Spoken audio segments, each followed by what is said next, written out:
Okay, finally now we're going to talk about perfect competition in the long run. Okay? Ultimately what we're going to see here, and this shouldn't take very long, maybe 15-20 minutes, but what we're going to see here is that perfect competition in the long run does not have economic profit. Okay?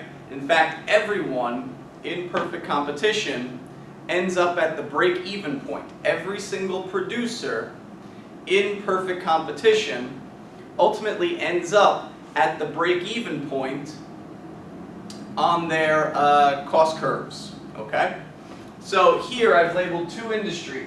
Industry 2 and Industry 1. Okay?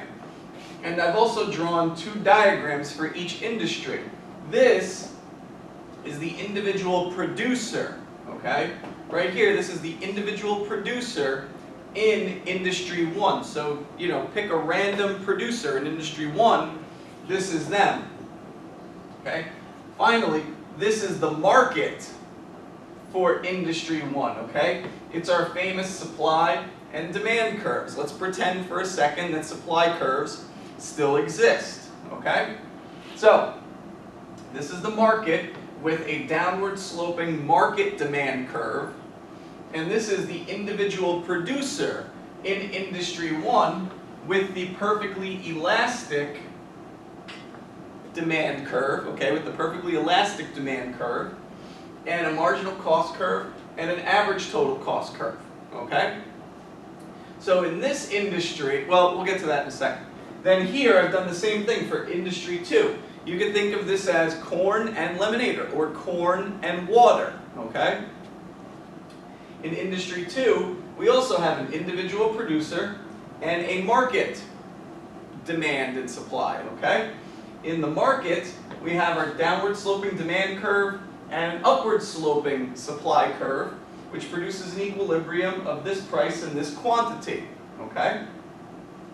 The same way this market has an equilibrium, this market has an equilibrium with an equilibrium quantity and an equilibrium price, okay? This price, remember, since every individual producer, the top portions, since in perfect competition, every individual producer is a price taker, this price can then be transposed onto the individual producer's cost curves with this price, okay? So whatever this price is will become this price up here. And that price tells us about the market demand, right? It's a perfectly elastic demand curve at the price that's given by the market, okay? So you open up the newspaper and you go, okay, well the market determined that this is the price of corn, okay? How did the market determine that? Supply and demand adjusting to produce this price. And once the market determined that price, you open up the newspaper and say, okay, that's the price. Where does this fall on my cost curves? Well, this price, I've just so happened to draw where there would be profit, okay? There would be positive profit in Industry 1 because the price, right, the price, which is average revenue, that price is greater than average total cost, which you can see right here. That's the difference, okay? Average price, which is average revenue, and average total cost is down here. So since average revenue is greater than average total costs, there is positive profit for this individual producer in Industry 1. Why is there positive profit for the individual producer in Industry 1? It's because the market's supply and demand curves adjusted to find an equilibrium where that price, right, the market price, turns out to be higher than the average total cost curve for the individual producer, okay? Now, here in the market, supply and demand have adjusted to produce an equilibrium price. This equilibrium price then, the individual producer opens up his newspaper, his or her newspaper, and says, oh, okay, so this is the price that the market has determined is the equilibrium price for water, okay? So if this is the price of water, let's see where it fits onto our cost curves. Well, here, there's no positive profit, okay? Excuse me. In fact, they're below the break-even point. Remember, the break-even point is where price is equal to average total costs. Okay, so this would be the break-even point. Well, the price is lower than that. Okay? It's above the shutdown point, but it's below the break-even point. So there's no positive economic profit for this individual producer because they opened up the newspaper, saw the price, they're a price taker, saw the price, they charged that price, and it turns out that that price is below their average total cost curve. Okay? So they are not breaking even yet. Okay? Now, on page 167, there's 3 assumptions that are made about perfect competition in the long run before we get to the mechanisms that will result in everyone being at the break-even point, okay? And that's what we're ultimately getting at, is that every firm in the long run is at the break-even point, okay? I just want to go over the 3 assumptions very briefly. On page 167, it's right at the top, it says assumptions. In the long run, in perfect competition, there's free entry and exit only, okay? So you can come and go as you like. Every firm has identical costs, which we've talked about before. We assume that every firm has constant costs, okay? And finally, every single industry is a constant cost industry, okay? Meaning that for any level of output, your input costs are constant, okay? In other words, if more people come into your industry, right, normally there would be more demand for your inputs, right? If there was 3 producers and now there's 5 producers, there's more need, there's more demand for all of those inputs, okay? Well, what neoclassical economists assume is that there won't be any more demand for those inputs. It's a constant cost industry. Your inputs are cost constantly, okay? So the prices of your inputs don't change, okay? Anyway, now that we've set up those assumptions, let's see what happens, how equilibrium is reached in perfect competition in the long run, okay? So, I mentioned that here, there's positive economic profit, whereas here, there is no positive economic profit. Well, okay, if every firm has identical costs, which I'm going over the assumptions, if every firm has an identical cost, and there's free entry and exit, why would you keep selling water if you're not making profit? And you could instantly switch from being a water producer to a corn producer, okay? Corn's making profit. Water is not. So do you want to be selling water or do you want to be selling corn? Clearly you want to be selling corn, okay? So what ends up happening is some producers from the water market decide to give up being water producers and they instead decide to make corn. They become corn producers. Well, if more people become corn producers, what does that do to the market supply of corn? If there's more people producing corn, the market supply of corn will go up, right? Which means your supply curve will shift outwards.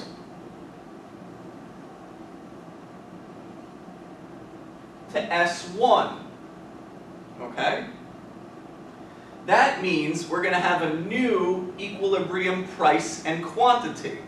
Instead of this price and quantity, since now more people are leaving producing water, and instead of producing water, they're producing corn, that increases the supply of corn, which pushes the price down.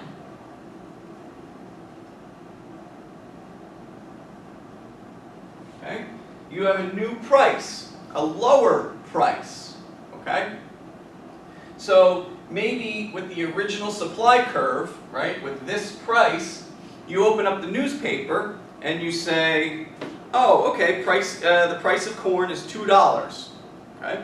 Well, now when people leave producing water and instead decide to produce corn, they're increasing the supply, which pushes down the price. So instead of opening up the newspaper and saying, ooh, corn is $2, now maybe corn is only 30 cents, right? Because the price has gone down. Okay? At the same time, the people who were producing water, there's now less of them. So the supply of water has gone down. The market supply of water goes down because there's less people producing it.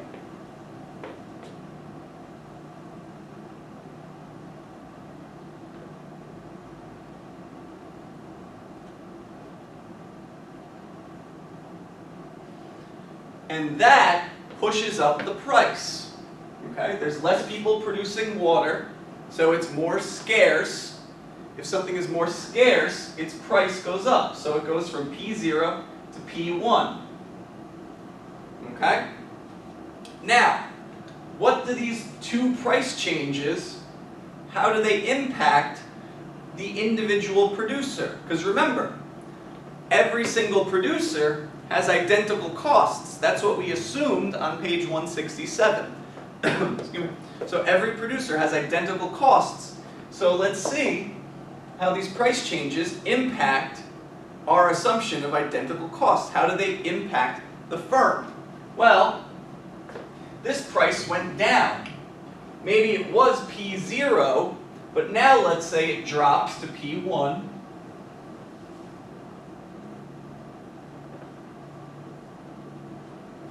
Okay? So, now your price hits your marginal cost here, which means you are below the average total cost curve. If your price is below the average total cost curve, that means you're now below the break-even point, right? This would be the break-even point, but we're below it now. Okay? On the other hand,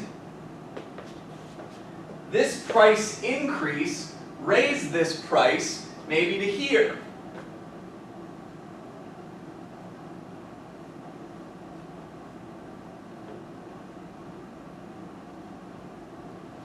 And here, now this price is greater than the average total cost curve, so now water is profitable because the price is higher than the average total cost curve, whereas corn is no longer profitable because the price of corn is below the average total cost curve. Okay? So when we started, this was the industry that was profitable because the price was above the average total cost curve. And here, when we started,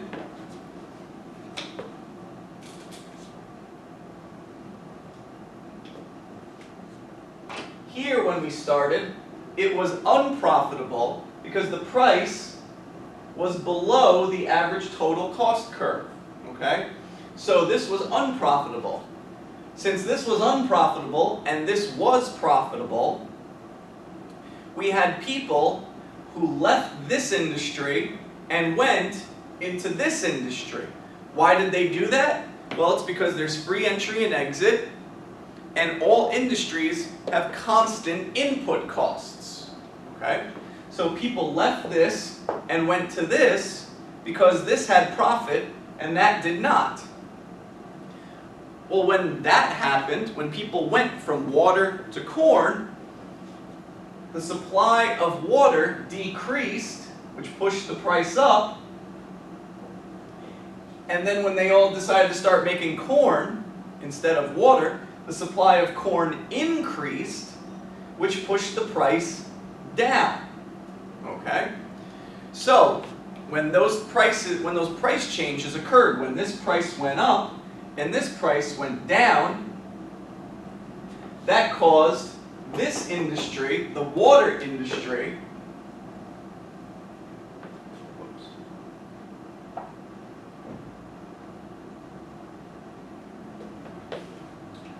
it caused the water industry, which was once unprofitable, to now become profitable.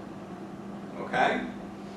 On the other hand, in other words, you were below the break-even point, and now with the higher price, right, with the price increase, because the supply went down, the price went up, so therefore, you used to be below the break-even point, now you're actually above the break-even point.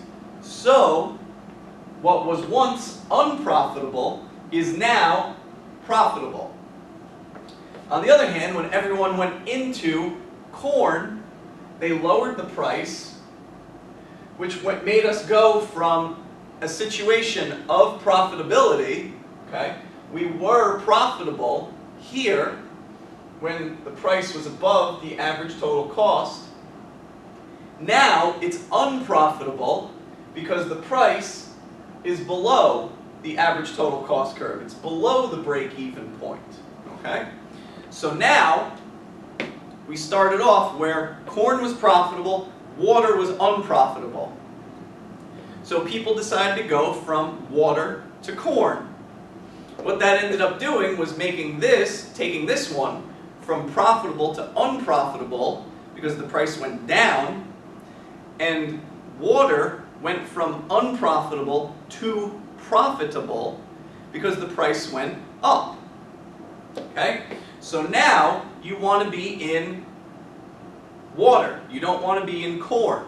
Okay? This is unprofitable. This is profitable. Since there's free entry and exit, what do you think is going to happen? People are going to go from corn back into water.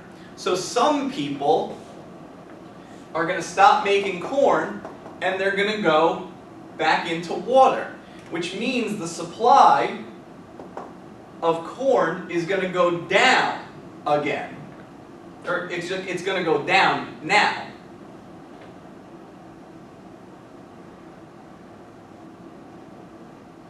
So I have S2, which stands for supply curve 2. That gives us this price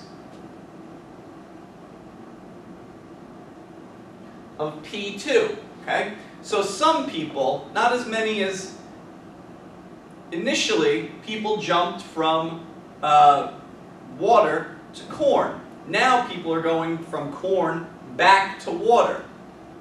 Though not everyone. Okay? Some people are still sticking it out. So what we had was a decrease of supply, and the price went up from P1 to P2. Okay? At the same time, now that people are going from corn to water, more people will be producing water, which means the supply of water will go up.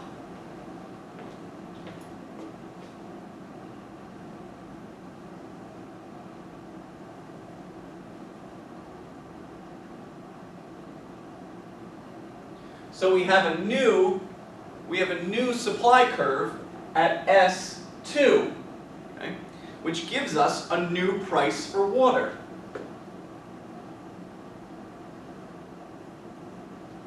Which I've just drawn out here because we're starting to get a little filled up. We're getting cramped on the board. Okay? So, let's just remember what's happened. Corn was profitable, water was not. People went from water to corn. When they went to corn, that increased the supply, pushed down the price below the break-even point, which made something that was profitable unprofitable. Meanwhile, water, which was unprofitable, had everyone leave that industry because of free entry and exit. So they went from water to corn. What that meant was fewer people were producing water. So, excuse me, fewer people were producing water, so that raised the price, which made it go from below the break-even point to above the break-even point, so now there was profit, okay? What that resulted in was some of the people going from corn back to water, which caused the supply of water to increase from S1 to S2, okay? When the supply increased a little bit, the price went down a little bit, okay?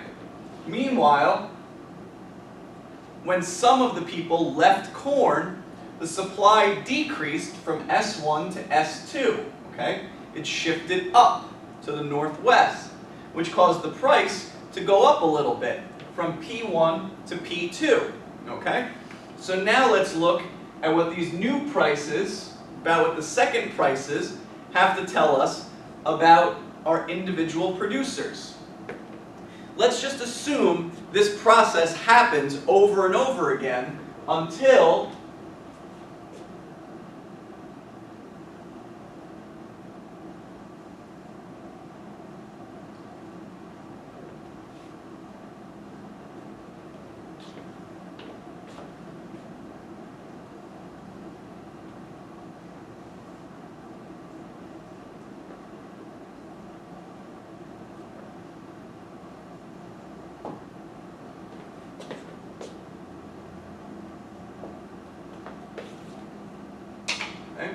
this process happens over and over again where we have P2 now.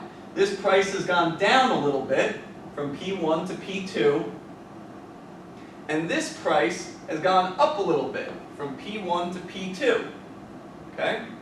Well, it just so happens, the way I've drawn it, but if we did it over and over again, if you were in class, we'd probably do this over and over again, but an easier way to say it, just to make it simplified, is let's say both of these price increases, this price increase and this price decrease, caused P2 to be exactly equal to the average total cost curve.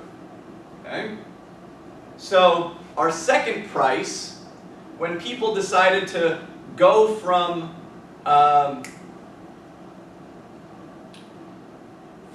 corn back to water, okay? When people decided to go from S1 to S2, okay? So everyone rushed out of water, went to corn. Now some people said, you know what, I should go back to producing water. When they went back there to produce water, the price went down a little bit, and when the price went down, it became equal to the average total cost curve. So this industry is at the break-even point.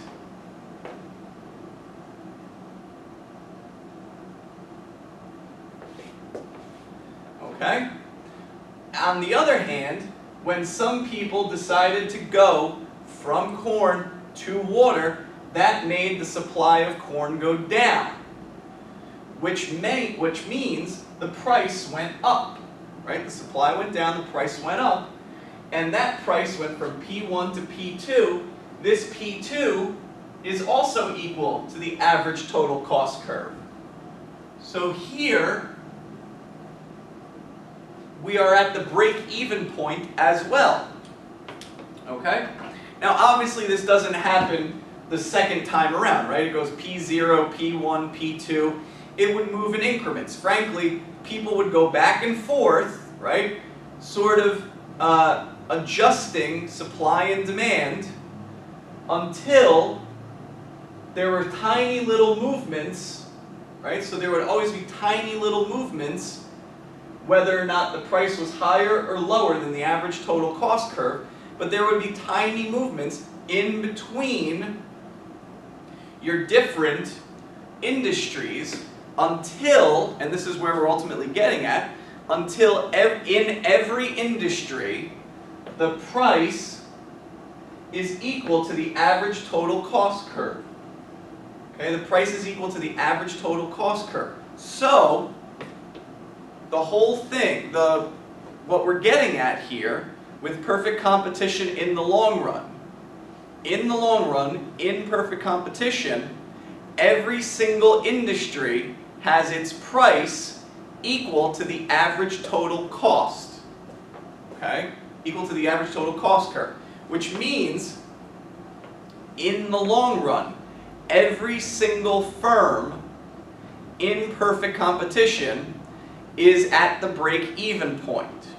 Okay? In the long run, every single firm is on its break-even point. This firm is on its break-even point. This firm is on its break-even point. And if we had more board space and we wanted to do this, we could do it for a third industry, a fourth industry, a fifth industry, etc., etc. The whole point that you really just need to understand is how did we get every single firm onto the break-even point. And the way that happened was one industry's profitable, another one isn't. So people rush from here over to there. Or people rush from the unprofitable one to the profitable one. That pushes down the price, which lowers its profitability. So some people will then go from over here back to over here, which will lower the profitability of this one and raise the profitability of this one. Okay? So people basically just go back and forth. It's a tide, if you think about it. That's why I'm moving my arms like this, because I know it sure probably looks funny. But basically, the prices will just sort of keep going up and down until these really big movements become smaller movements and until they both settle right at the price, which is equal to the average total costs. Okay? So in other words, they're going to keep doing this until the movements get smaller and every firm has prices is producing where the price is equal to the average total cost. Okay? So what that means, ultimately, if every firm is producing where the price is equal to the average total cost, which is right here, it's where price is equal to marginal cost is equal to average total cost. Price is equal to marginal cost, which is equal to average total cost. Okay? So if every firm is at the break-even point, then what we're saying is that in the long run, in perfect competition, there's no such thing as profit. Let's think about that for a minute, okay? In the long run, in perfect competition, since there's free entry and exit, where all the firms can just keep deciding, well, I want to produce water, now I want to produce corn, now I want to produce water, now I want to go produce lemonade, now I want to go produce bananas, okay? Where they go back and forth, which causes supplies to change, which causes the prices to change, and as the prices change, this industry is profitable, this one is not. So everyone goes from here to here, which lowers the supply and raises the price in this one. So it switches, and then it goes again and again, until no one is really moving. These movements of price, the price movements, start off large, and then they get smaller and smaller until ultimately everyone has a price that is equal to the average total cost. Okay? So if the price is equal to the average total cost, what that's saying is that every single firm is at the break-even point.